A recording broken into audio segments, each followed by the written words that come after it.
Hi there, traders. This is Brad Gilbert with a preview for the today's non-farm payrolls data. Right, there's a number of things coming into play, and the non-farm payrolls not the best tradable instrument or release because there's a number of different variables. But I think the way the market's positioned now, I think we're going to see a dollar move if we see weaker numbers again. The market won't wait for the CPI numbers, which are I think it's about a week and a bit. Okay, so let's just have a look what's going on. The idea is when you come back to the screens, you just want to see if things make a little bit of sense. Now, the Asian session leading into a non-farm payrolls, unless there's some really hectic news out or data, it won't generally move. The markets will go into a bit of a pre-major release mode, and that's where they sort of don't move so much. At the moment, like during the North American day, we had a bit of a positive equity move. Some construction numbers and manufacturing numbers starting to come in weak. Now we're starting to see weaker unemployment. Let me just flick that over to give you a look at those. It sort of paints a picture for, you know what, I'm starting to see, and the Fed have been saying the exact same thing, right? They're seeing the same numbers we are. Construction numbers weaker, ISM manufacturing numbers a little bit weaker. We saw last month's non-farm payrolls, the unemployment rate a little bit bigger. Okay, which is topping out or bottomed out as the unemployment rate. And then you've got a weaker CPI. It's all pointing towards, you know what, they've done a pretty good, quick job of raising interest rates aggressively, and we're starting to see it really impact, right? It does take about 6 months for interest rates to impact. So the ones they've done last month and the month before are probably not really impacting yet, but we are seeing numbers impact now. And that's a really good sign because it means we're probably at the end of that cycle. What it means for a lot of the instruments, and we've got the dollar index up here, is it means a lower dollar, right, across the board on a fundamental basis. So if I just come back to the global markets, like right now, you often see the Asian market sort of just do a minor correction. It's like a bit of profit taking for the North American day. So equities up. We're seeing equity futures just slide to the downside. And we are seeing a clear risk-off mode, dollar yen being the odd one out. The dollar pairs generally rallying, euro, Aussie, Kiwi, sterling falling. Now, they aren't moving far, as I said, so don't get sort of caught up into this and think, rush back to your screens and, I've got to start trading here. There's a really good setup. All we're looking for at this point, because this isn't the trade, it's going to come after the non-farm payrolls when the market has much clearer direction for the medium term. That's where the cash is, not trying to take a few pips out of the market on a day like on a setup like this, right? All I'm doing is confirming that the markets are acting very normally, right? It gives me confidence. So then with that, what I want to do from here is come over and just check out the what's going on in the various instruments. So if I just look at the global markets, dollar index, as I was just saying, heading south.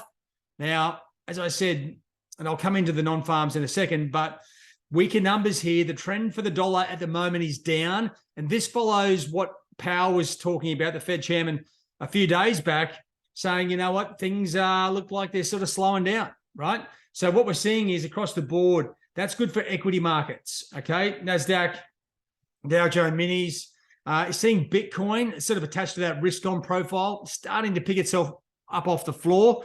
But, you know, there's a massive confidence issue with cryptos and FTX at the moment. Commodities heading up.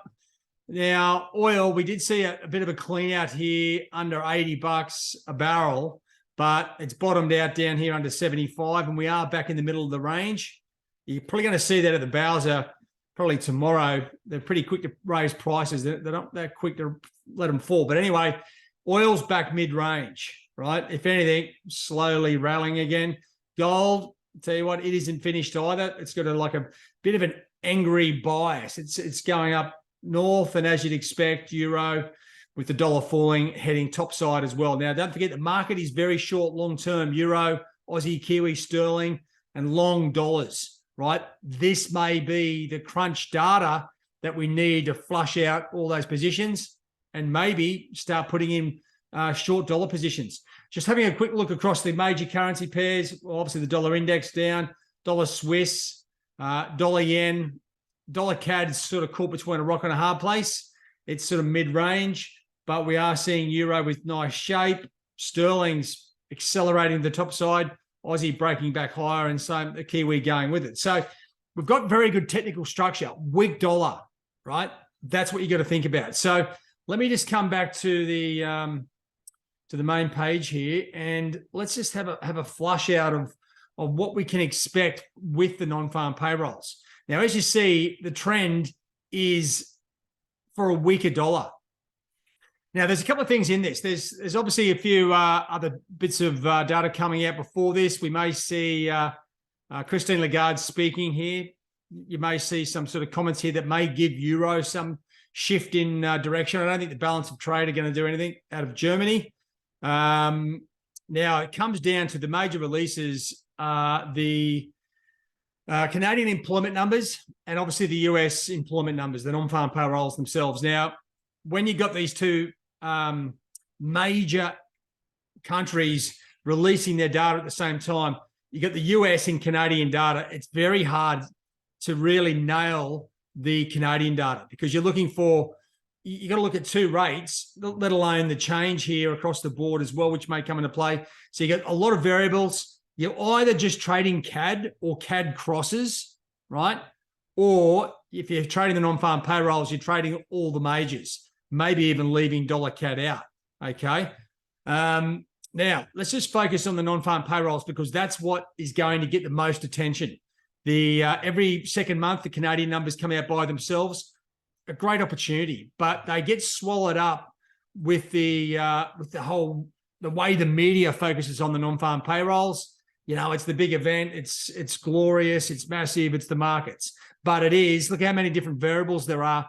It's very hard to sort of nail. But with experience, we know exactly what to look for. Obviously, the non-farm payrolls themselves and the unemployment rate are the two key numbers that you need to be looking at. But going off last month's numbers, it was the rate, right? We had a pretty good change last month, but it is the rate that they will be focusing on, right? So I feel a lot more confident to, even if there was a bit of a stronger non-farm payrolls, if this rate blows out a bit, right, that is where the action's going to be. Now, the forecast is 3.7%, right? That's the key numbers. Now, if I just come back to the Discord, we'll have a look. One of the key things that you need to sort of understand is getting your head around the data, right? Because there's a range of the data. And this will tell us a long way towards, you know, what to expect should we see like a various number here. So if I just come down here to the non-farm payrolls, unemployment rate, okay, 3.6. Okay, let me just get the pen out here to 3.8, right? That's the range of the data. Now, well, actually, the forecast here, expected range here, this could have changed through the week. They're saying 3.8%. I'll have a look at the site and see if that has changed. I think the trading economics was 3.7%.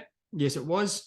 So that's something to be aware of. I'll come in and adjust that after this video. So we'll have a look. But the key part here, which doesn't change, is 3.6 to 3.8. That means if we get a print of 3.9%, totally unexpected and a big blowout, right? That is going to see a significant weaker dollar regardless of the non-farm change itself, right? So to me, follow what the market is moving on, and that is the unemployment rate. As I said, 3.6 to 3.8. Now, there's a number of things you have to look at. Now, we're looking at this, right? As if you look at it as just one number, you can get a little bit swallowed up in the detail, right? But Trading Economics and a lot of other sites do this as well. You can come in and have a look at the previous numbers, right? So back in September, 3.5, October, 3.7. That's what I'm saying. If we get a weaker number here, you're going to start 3.8, 3.9, right? It's bottomed out. And you can see on the bar charts here over since January, right? Actually, in late 21, how the unemployment rate has sort of bottomed out here around 3.5%. We've had one spike higher and then back to 3.5. Now, the question is, this is what the market's waiting to see from these interest rate hikes. And that's what I was talking about. Manufacturing numbers are weaker. Construction numbers are weaker. We're getting weaker numbers. That should lead to bigger unemployment. So we want to see here, the question, or the $1 million question is, are we going to see a 3.8 or above, or does the market snap back down here to 3.5? And you know what? It's business as usual. Doesn't look like the interest rates have fully impacted the market yet and aren't impacting enough to impact unemployment. So there's a big question mark here. Now, in a bit like another week and a half, we're going to have the non-farm, not the non-farm payrolls, the unemployment inflation rate. Let me just get that out. Okay, so just have a look at the inflation rate here. So to me, it already looks like inflation has topped out in the US. And this is going to be a major event come the 13th of December, right? They'll be looking for a 7.5. This will fully confirm that the Fed has got control of inflation and it is going down and the US dollar will fall aggressively, right?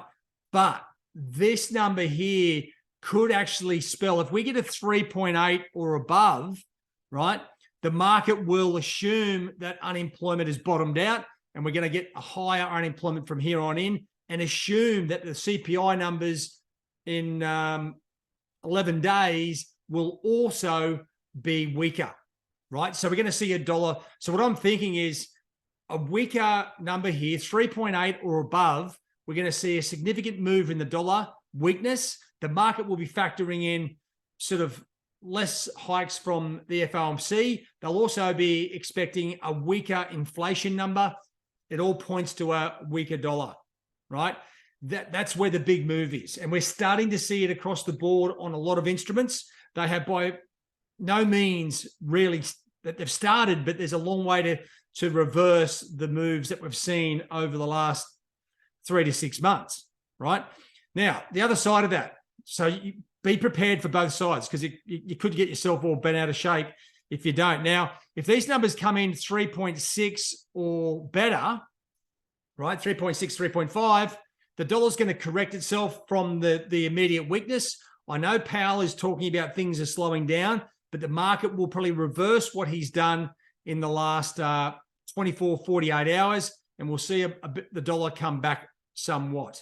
Okay, so it's a tricky one, because we've got the good thing is, if I just come back to the charts and just show you this, we do have a general bias in the currencies, right? Or with the dollar, right? We've got weakness in the US dollar itself. I mean, dollar CAD has weakened there, dollar Swiss, the dollar index, etc. So we've got a weak dollar. We've got that to work with. That's the trend. The trend's your friend. A weaker unemployment rate or a worse unemployment rate works with the markets. There's no major levels around. You're going to see significant moves. It is a bit of a harder trade, though, on a lot of these pairs, because there are no significant technical levels around.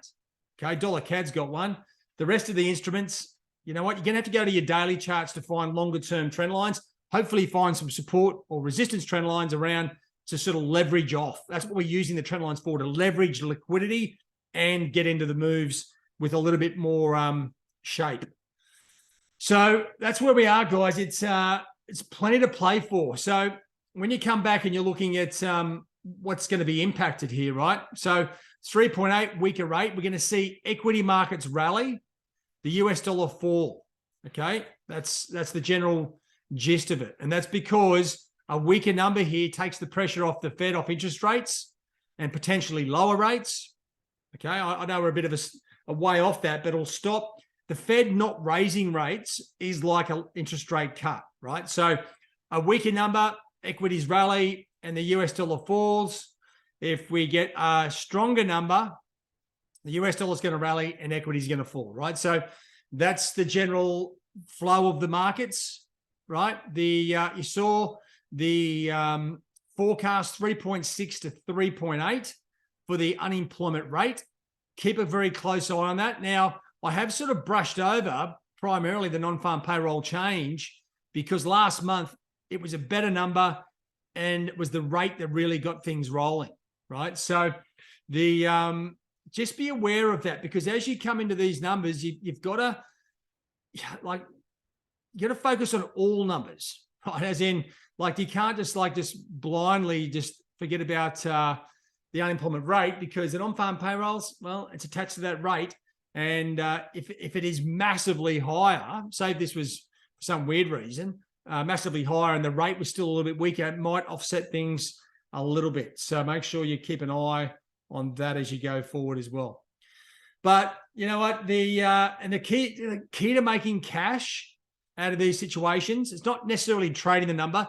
It's finding the instrument that you can trade and feel comfortable with the liquidity, with the movements, and all those sorts of things. So whether it's commodity, a major currency pair, a equity indice, or whatever you might find along the way. Okay, just be aware at the time of the release, all the banks put liquidity in. There might be numbers there, but there'll be no depth to them. There'll be no size. So as soon as they get hit, boom, the thing widens out. Then it retracts back to where the market is, and then it starts moving normally again. So just be careful. Non-farm payrolls, especially with the Canadian numbers, can widen out 10, 15, 20 points like instantly on the release. You probably can't see it on your MT4 because it's so quick to sort of process. But if you have pending orders sitting around the place, you can get chewed up and spat out before the currencies get a real good chance to sort of move around. So make sure if you are using pending orders, I'd keep the trade size small and look for that big trade move. The biggest move will be weaker numbers, okay? If we get stronger numbers here, like a 3.5 or a 3.6% in the unemployment rate, the instruments, all of them, will drift back into their recent ranges, and we'll be discombobulating for another week waiting for those CPI numbers. So the big move is weaker numbers, 3.8% or above. It's going to rock and roll. Weaker dollar, equities go through the roof. All right, so make sure you are focusing on the various outcomes available. All right, guys, have a good one. All the best. Cheerio.